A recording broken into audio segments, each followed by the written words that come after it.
Hello people, how are you? Hope everyone's fine and well.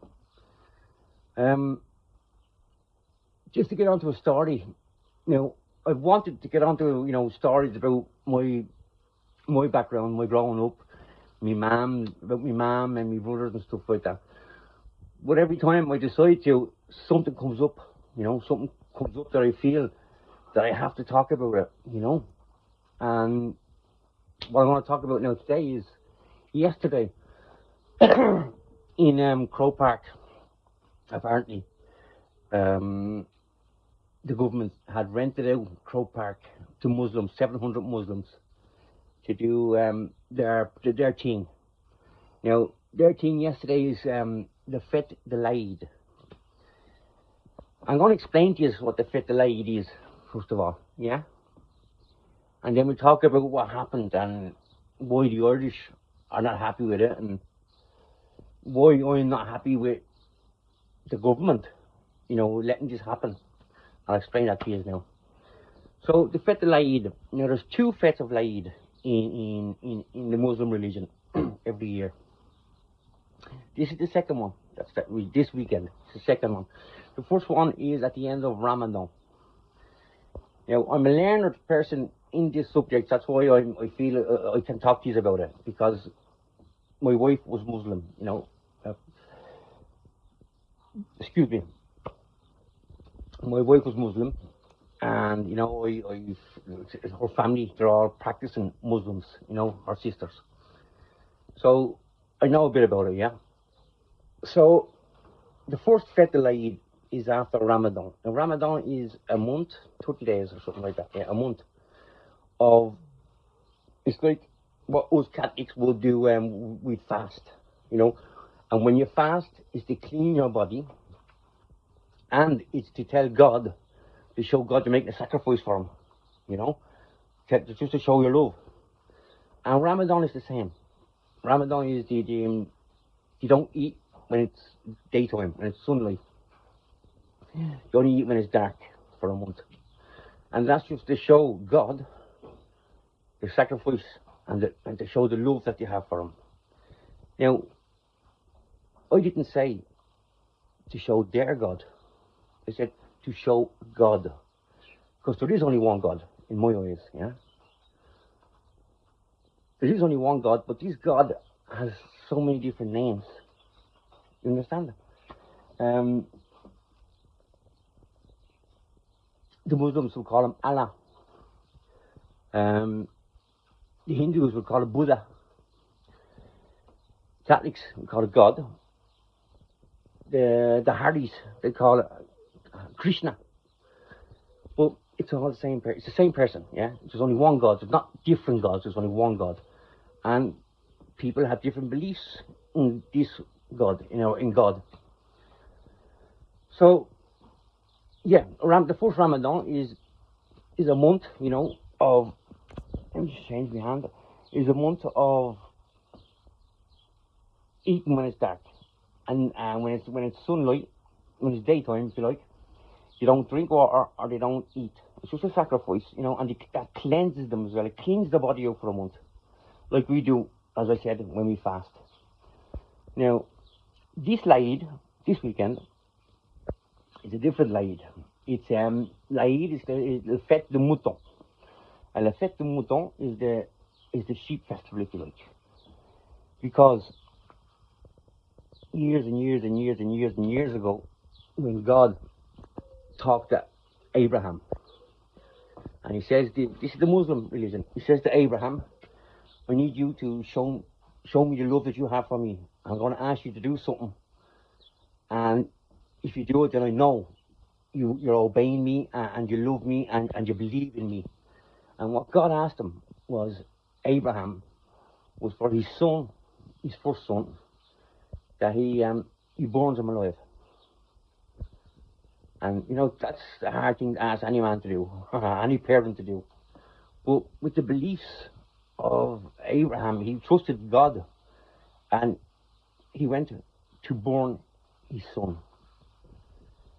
Just before he got to burn his son, the angel Gabriel came down and pushed his son out of the way and put in the place of replace his son with a sheep, or a goat, or a sheep.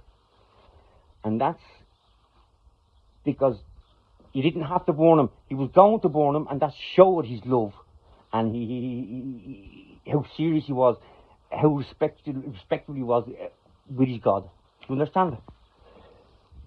So Angel Gabriel came down and just pushed the kid out of the way and put a goat or a sheep in his place, and that's what got sacrificed. It wasn't Abraham's son, but Abraham was ready to do that. Was ready to sacrifice his son for God, and that is what this Fête de l'Aïd this weekend is all about. Is the fête of the sheep or the goat. So yesterday in Croke Park for the Fête de l'Aïd, because the Irish, they're not used to this. They're not used to different religion coming in and saying, listen, we need something. It's our weekend, and we need to. It's like, because the Fête de l'Aïd, let me get this something straight. It's like Christmas for us. For them, it's like Christmas. My son loves it because he's getting loads of presents. So my son jumps into Catholic, jumps into the Muslims just to get his presents. Yeah, he's a right carpenter. He just goes where the wind blows, he goes with it.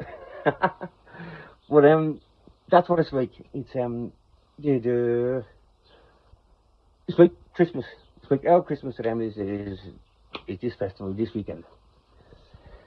So they asked for somewhere to go and do their prayer and do their feasting or their festival thing, if you like, their prayer.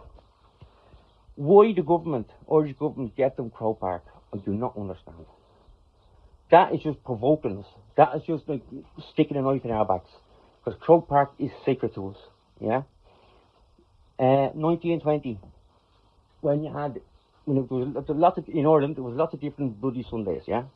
In the 1920s was Bloody Sunday when Michael Collins was going around, went around Dublin and got to the heads of states and killed them. And we called that the first Bloody Sunday, if you like, in 1920. And for the English to retaliate over what Michael Collins did, there was a match in Croke Park. That's when the English came in, as you all know, and they shot all the Irish. There was a lot of them. They shot them and they injured them, and it was a terrible, terrible, terrible thing. And that's why Croke Park for us is sacred. To have another religion come in and do their prayers. That's why the people are upset back home. There was a woman that went in with a rosary beads, and was saying, Our Fathers and Hail Marys and stuff like that, and she got thrown out. Why did she get thrown out? I could understand why she got thrown out, because it's the government's fault, people, yeah? The government has rented out this Croke Park to the Muslims so they can do their thing. So for someone to come in there and with a different religion it's disrespectful. Even if they're not from the country. And it's not their fault, people.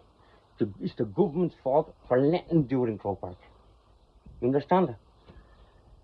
So I can understand why she was thrown out. I can understand why she cried when she got thrown out, because it's her heritage. It's Croke Park. It's Catholic. So I can understand both sides of it.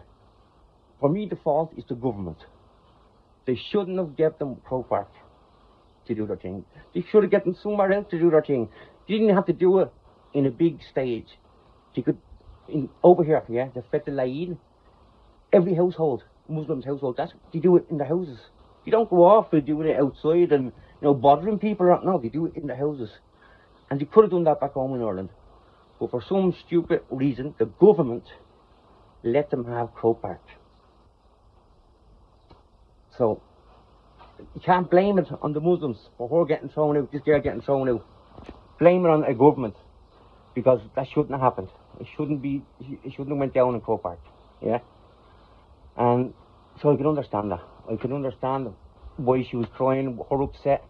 And I can understand the upset of the Muslims having somebody in there, praying to a different God, if you like, the same God, but as you understand what I'm saying.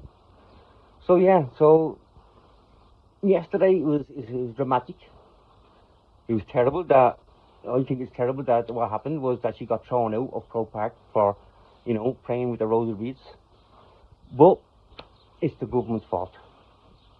It's not the Muslims' fault. It's not her fault. But yeah, it's the government's fault. And what they're doing is they're building conflict against two different races, two different religions. And, instead of trying to ease the problem, trying to solve the problem, they're making it worse by doing this, by letting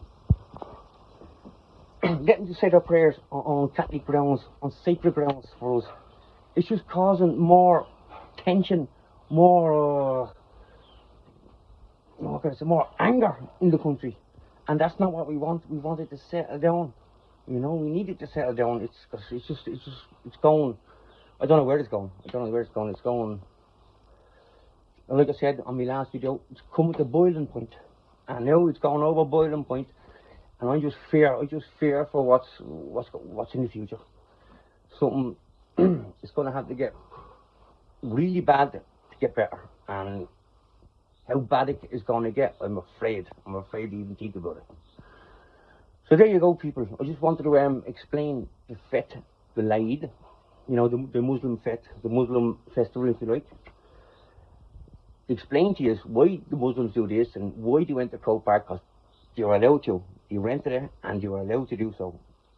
It's the Irish government's fault of what happened. So, and I feel so terrible for this woman, a lovely woman, that she was crying, and I feel terrible for her that shouldn't have happened to her. It shouldn't have happened. It could have been prevented, and there you go. So people, Gary, Slice of Life, like and subscribe, please. I'm nearly at 100 subscribers, and I'm 95, yeah? And I'm so proud of that, I'm so proud of it. But I need 1,000.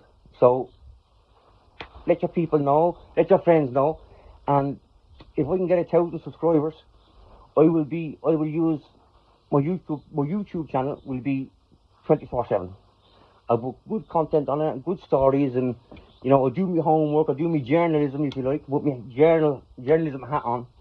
But I need people to like and subscribe every time you see my videos, okay? And I'll give you 110% of my life, okay?